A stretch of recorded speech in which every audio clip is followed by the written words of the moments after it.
नमस्कार दोस्तों, stock market studies में फिर से एक बार आपको बहुत बहुत दिल से स्वागत करता हूं। तो आप सब लोग कैसे हैं? तो प्लीज मुझे कमेंट्स करके बताना।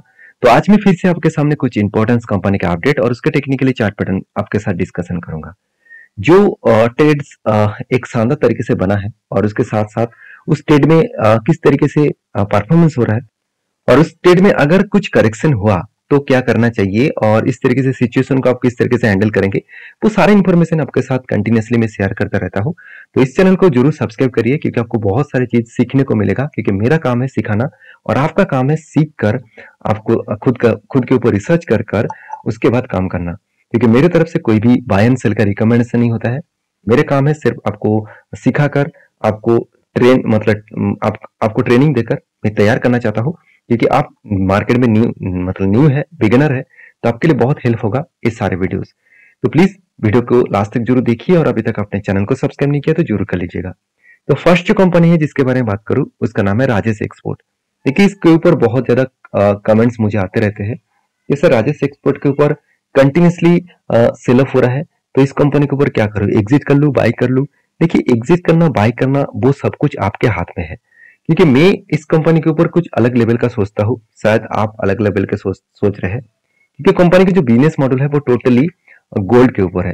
कंपनी गोल्ड का मैन्युफैक्चरिंग भी करते हैं, गोल्ड का प्रोडक्ट और बनाते भी है, साथ ही साथ रिटेल काउंटर में बेचते भी है और कंपनी गोल्ड को एक्सपोर्ट भी करते हैं। और इसका जो मेजर बिजनेस है वो यूएस में है, यूरोप में है, जर्मनी में है। इस तीनों जगह पे कंपनी का जो मेजर बिजनेस चलते हैं। और सबसे मजेदार बात यही है, कंपनी ऑल ओवर वर्ल्ड में 30% गोल्ड माइनिंग का जो परसेंटेज है, गोल्ड माइनिंग का जो मार्केट शेयर है, वो अकेला 30% लेकर बैठे हुए हैं। तो एक पॉजिटिव पॉइंट कंपनी के सामने आपको हमेशा देखने को मिलेगा। देखिए रिपोर्ट के माध्यम से बताया जा रहा है कि annually 2900 tons of gold mine globally अब कर चुके हैं। 4000 से भी ज्यादा टन्स गोल्ड कंज्यूम कर चुके हैं। और देखिए 73% फिजिकल जो गोल्ड है उसका डिमांड कमिंग ईयर्स में आने वाला है और वो भी डेवलपिंग कंट्रीज में। तो सोचिए 54% फ्रॉम चाइना एंड इंडिया से टोटल मैन्युफैक्चरिंग हो रहा है। तो सोचिए कितना ज्यादा गोल्ड का डिमांड आने वाला है और उसका मैन्युफैक्चरिंग भी ज्यादा करना पड़ेगा, उसको बेचेंगे भी ज्यादा ज्यादा, उसके बाद कंपनी का प्रॉफिट भी होगा। देखिए कंपनी ये भी बता रहा है, मतलब एक रिपोर्ट के माध्यम से ये भी बताया जा रहा है कि सेंट्रल एंड साउथ जो अमेरिका है उसमें produce around 17% of the total, north America produce around 16%, Australia and Russia produce 8% और बाकी जो है अफ्रीकन कंट्री 19%। तो देखा जाए तो सबसे ज्यादा चाइना और इंडिया में ही सबसे ज्यादा मैन्युफैक्चरिंग किया जा रहा है, जिसके चलते अपकमिंग कुछ ईयर्स में अच्छा खासा इस गोल्ड माइनिंग के ऊपर, गोल्ड प्रोसेसिंग के ऊपर अच्छा खासा ग्रोथ आने वाला है। तो मैं जरूर कहूंगा राजेश एक्सपोर्ट के जरूर फोकस रखिए, क्योंकि कंपनी मिडिल ईस्ट कंट्री जो है, सऊदी अरबिया, साथ ही साथ बर्मीन, इजिप्ट, ईरान, कुवैत, साथ ही साथ इस तरीके से ओमान, कतार, जो ईस्ट जो मिडिल ईस्ट कंट्री है, तो इस कंट्रीज में देखा है तो जो मेजर जो गोल्ड है वो कंज्यूम किया जाता है, वो भी countries in the middle east, मतलब सबसे ज्यादा मिडिल ईस्ट कंट्री में भी कंज्यूम किया जाता है गोल्ड का। क्योंकि आप दुबई में जाएंगे, कतार, ओमान और सऊदी में जाएंगे तो वहां पे आपको गोल्ड का प्राइस कम दिखेगा। तो क्योंकि वहां पे ज्यादा से ज्यादा प्रोडक्शन को मैन्युफैक्चरिंग किया जाता है और ज्यादा से ज्यादा कंज्यूम भी किया जाता है। तो कंपनी ये भी बता रहे थे कि कंपनी गोल्ड कंजप्शन जो एक्सपेक्टेड है वो ग्रोथ होने वाला है पर एनम में 8% के आसपास। तो सोचिए इतना बड़ा अगर कंज्यूम होगा तो ऑब्वियसली गोल्ड का डिमांड और भी बढ़ेंगे। तो मैं जरूर कहूंगा राजेश एक्सपोर्ट जैसे कंपनी के ऊपर फोकस रखना चाहिए, क्योंकि इस कंपनी कोई छोटा मोटा कंपनी तो नहीं है, पहली बात। दूसरी बात, कंपनी का बिजनेस मॉडल्स अलग लेवल का है, धीरे धीरे करके कंपनी आगे बढ़ रहा है। पी रेशियो सस्ते में है, आरओसी आरओई में थोड़ा सा एवरेज लेवल के आसपास है, मार्केट कैप भी 14,000 करोड़ के आसपास है, डेप्थ ना के बराबर है, इनकम भी अच्छा खासा है, प्रोमोटर के पास होल्डिंग्स भी अच्छा खासा है। और उसके साथ साथ कंपनी क्वार्टरली रिजल्ट दिखा दूं तो हाईएस्ट इस बार सेल्स इंक्रीज किया, एक्सपेंस को भी कंपनी कंट्रोल में रखे और कंपनी अच्छा खासा प्रॉफिट भी जनरेट किया। 305 करोड़ से बढ़ के हो चुके 380 करोड़ के ऊपर। तो कंपनीज के एक पॉइंट आपको हमेशा वीकनेस लगेगा, वो है कंपनी टैक्स को पेमेंट नहीं किया। लास्ट ईयर में कंपनी 0 टैक्स पेमेंट किया, इस बार 3% के आसपास टैक्स पेमेंट किया। तो मोटा मोटी बात किया जाए तो कंपनी टैक्स ना पेमेंट करने के बाद कंपनी के हाथ में जो प्रॉफिट आया वो 366 करोड़ के आसपास देखने को मिला। तो मेरे हिसाब से यहाँ पे एक प्रॉफिटेबिलिटी जो है वो बढ़ते जा रहे हैं, मगर टैक्सेशन अगर पे किया जाए तो मेरे हिसाब से यहाँ पे कंपनी का प्रॉफिट थोड़ा सा कम हो सकते हैं। अभी देखिए, जो कंपनी ने जो फाइनेंशियल रिपोर्ट पब्लिश किया वहाँ पे एक ऑडिट फाइल हुआ। ऑडिट फाइल में जो चार्टर्ड अकाउंटेंट है उन्होंने फाइनली इसके ऊपर ये बातचीत में मतलब एक डेटा पब्लिश किया, जिसके माध्यम से बताया गया कि कंपनी में जो जो बैलेंस शीट है वो सब कुछ ठीक ठाक है। तो मेरे हिसाब से कंपनी के ऊपर फोकस रखना चाहिए, क्योंकि कंपनी में सारे पॉइंट्स पॉजिटिव है, जिसके चलते अपकमिंग कुछ टाइम्स में अच्छा खासा ग्रोथ होने का चांसेस है। तो अभी कंपनी के जो फाइनली कुछ लास्ट कुछ फ्यू डेज का डेटा दिखा दूं, देखिए कंपनी में वही लेवल में कंटिन्यूसली बाइंग हो रहा है और अच्छा खासा तगड़ा बाइंग हो रहा है, जिस लेवल में कंपनी का बाय होना चाहिए। देखिए हम लोग प्रॉब्लम में कहाँ पड़ते हैं, देखिए मान के चलिए कभी शेयर ऊपर गया उसके बाद नीचे आए तो हम लोग यहाँ पे बाई नहीं करेंगे। हम लोग बाई कहाँ पे कर रहे हैं, हम लोग बाई यहाँ पे कर रहे हैं, क्योंकि आपको लग रहा है कि इतना दूर गया तो और भी जा सकते हैं। ऐसे बिल्कुल नहीं, कुछ साइकोलॉजीज होते हैं, क्योंकि इस तरीके से कुछ जो पैटर्न बन रहा है इसका मतलब एक रेंज के हिसाब से वो पैटर्न को क्रिएट कर रहा है। तो इस कंपनी ने इसी तरीके से कुछ पैटर्न्स को क्रिएट किया। बार बार देखिए एक ही रेंज के ऊपर कंपनी ट्रेड किया। पहले देखिए इस जगह पे ट्रेड किया, यहाँ पे किया, यहाँ पे, उसके बाद यहाँ पे, उसके बाद यहाँ पे, कंटिन्यूसली पांच बार यहाँ पे कंपनी ट्रेड किया और अचीव भी किया। फाइनली फिर से एक बार ट्रेड यहाँ पे मैंने इस लेवल में एंट्री ले चुका हूँ। और मैं आपको पहले भी बोल चुका हूँ, अगर यहाँ तक आए 444 तक आए तो मैं कुछ क्वांटिटी और भी ऐड करूंगा, क्योंकि मैं इस कंपनी के ऊपर बुलिश हूँ। थोड़ा सा टाइम लग सकता है, तो मेरे हिसाब से यहाँ तक टारगेट में जरूर अचीव करेगा तो मैं टारगेट बुक करूंगा, और जहाँ पे 41% के आसपास टारगेट बन सकता है। तो आपके क्या राय है इस कंपनी के ऊपर, जरूर कमेंट्स करके बताना। नेक्स्ट जो कंपनी जिसके बारे में बात करूं उसका नाम है आरवीएनएल, रेलवे विकास निगम लिमिटेड। देखिए कुछ दिनों से कंपनी के ऊपर फिर से एक थोड़ा थोड़ा करके जर्नी मोमेंटम देखने को मिला है, क्योंकि आरवीएनएल के ऊपर लगातार प्रोजेक्ट मिलते जा रहे हैं। हर टाइम में देखा जाता है आरवीएनएल का प्रोजेक्ट मिलते जा रहे हैं। अभी फिलहाल के लिए एक रिपोर्ट पब्लिश किया गया था, और वो भी बिजनेस टुडे के ऊपर। आप देखेंगे तो इसके ऊपर एक रिपोर्ट पब्लिश किया कि RBNL share in the news today on rupees 1098 crore order win from Himachal Pradesh government. तो हिमाचल प्रदेश का जो गवर्नमेंट है उससे कंपनी को करीबन 1100 करोड़ के आसपास ऑर्डर मिला है, प्रोजेक्ट मिला है। और इसी प्रोजेक्ट के चलते हुए कंपनी के अपकमिंग कुछ ईयर्स में और भी ज्यादा ग्रोथ होने का चांसेस है। देखिए मैं बहुत बार आपको इस चीजों को बार बार बोलता हूँ, जब कोई कंपनी का लगातार प्रोजेक्ट मिलते जाते हैं तो इस कंपनी में एक खासियत पॉइंट तो यही होता है कि कंपनी आगे चल के एक बड़ा धमाका जरूर करेंगे, क्योंकि देखिए प्रोजेक्ट ही नहीं मिला तो कंपनी कहाँ से ग्रोथ करेंगे। तो इस तरीके से प्रोजेक्ट मिलने के कारण कंपनी के ऊपर कमिंग ईयर्स में कुछ अच्छा खासा ग्रोथ होने का चांसेस है।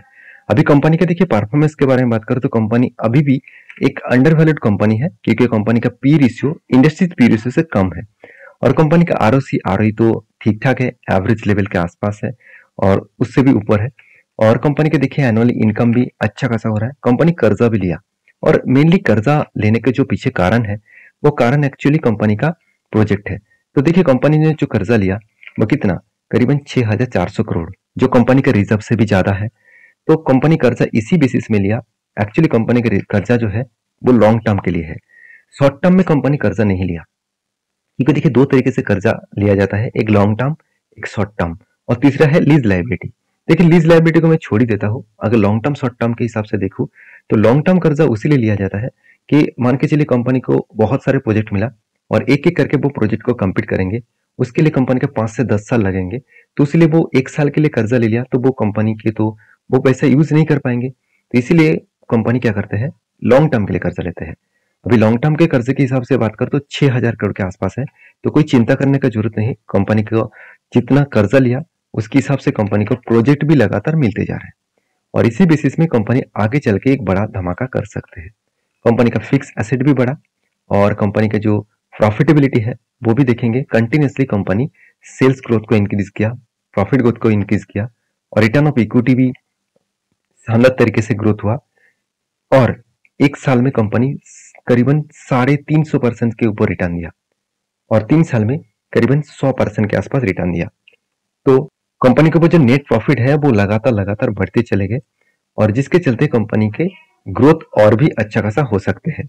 अभी कंपनी के लास्ट कुछ फ्यू डेज के डेटा दिखा दूं तो कंपनी के ऊपर एवरेज 30 to 38% के आसपास एवरेज डिलीवरी देखने को मिला है। अब इसी चीज को मैं चार्ट पैटर्न के हिसाब से दिखा दूं तो यहाँ पे देख सकते हैं आरबीएनएल का जो चार्ट पैटर्न है वो कुछ कप विथ हैंडल पैटर्न्स बना और उसके बाद ब्रेकआउट भी हुआ था और एक अच्छा खासा टारगेट भी अचीव हुआ। तो मैंने आपको ये भी मेंशन किया कि फिर से एक बार एंटी बन सकता है। अगर यहाँ पे कोई भी पैटर्न क्रिएट हुआ तो फिर से एक नया एंटी बनेगा। तो फिलहाल के लिए कोई भी नया एंटी नहीं है, तो उसके लिए आपको इंतजार करना पड़ेगा। तो जब कोई नया एंटी बनेगा तो मैं आपके साथ जरूर शेयर करूंगा। तो नेक्स्ट जो कंपनी है जिसके बारे में बात करूं उसका नाम है अदानी विल्मर। देखिए अदानी ग्रुप के एडिबल ऑयल इंडस्ट्रीज में अकेला कंपनी है अदानी विल्मर। देखिए आप फॉर्चून जो रिफाइनरी ऑयल्स है मतलब सोयाबीन ऑयल्स है, तो उसके बारे में आप तो बहुत जगह पे देख चुके हैं, आप शायद घर में यूज भी करते होंगे। तो अदानी विल्मर जो है वो उसी का ही ब्रांड है। तो मतलब अदानी विल्मर का ही ब्रांड है फॉर्चून ऑयल। तो इस कंपनी की एडिबल ऑयल इंडस्ट्रीज में एक बहुत बड़ा ग्रोथ ऑफ पोटेंशियल देखने को मिलता है और इंडिया के नंबर 1 एडिबल ऑयल बनाने वाला कंपनी है।